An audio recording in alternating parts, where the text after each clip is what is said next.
Yet another question and answer, and we are looking at the cost of living in Qatar. You are planning to relocate to Qatar. By the way, is it your first time to come across Mexcreationtv? Don't hesitate, give him a subscribe button and just tap on the notification such that you can be able to be notified every time I have to upload a new video. Yes, thank you so much for the like, thank you so much for follow in whatever case or wherever you are in this part of the world. Thank you so much for the support. Yes, let us try to look at what we call the other utilities. Yes, what are the average utility costs in Qatar? Yes, depending, I told you also, the utility cost is going to depend on which kind of location or location where you are or where you rented your house or your apartment, your villa. It's also going to depend on other factors, going to depend on the landlord himself. Some landlord may decide to co-share what you call the utility bills. Some landlords may decide to say no. Some rentals or some buildings, you may find that all the utilities are being catered for. Let us try to look at electricity and the rest that you don't have to pay, but unless you find in other situations, they are not. Remember, when we are talking about utility costs, when we say utility costs in Qatar, vary depending on what you call the apartment, and it's also going to vary depending on how much or how you use it. However, we are going to look at what you call average monthly utility bills for electricity, water, and air cooling, which is air conditioning, which should be our main focus.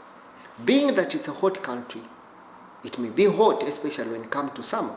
You will need water, you will need electricity, you will need air conditioning. So we are going to focus on three things.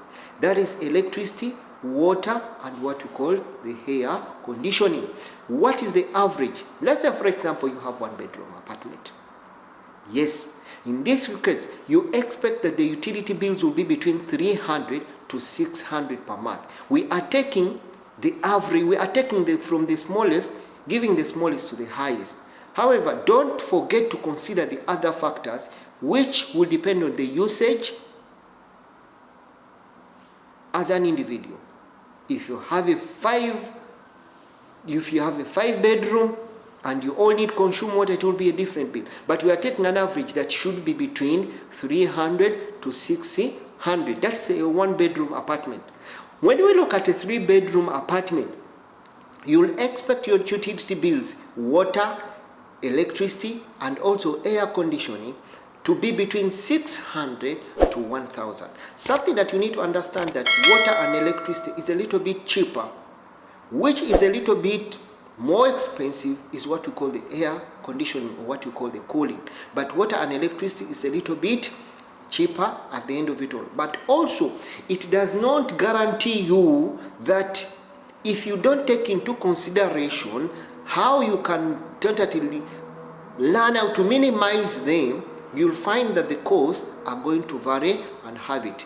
So when we look at air conditions, can be a major contributor to higher utility bills in Qatar. Because you remember, during summer, at whatever intervals or at all ranges, you will need what you call an air conditioning, which is an essential for what we call comfortability in the apartment. Hope I've tried to share something for you, for a person who was asking me about the utility bills in Qatar. By the way, don't forget to subscribe, and don't hesitate to give a subscribe button. Remember, it's always Mexcreationtv.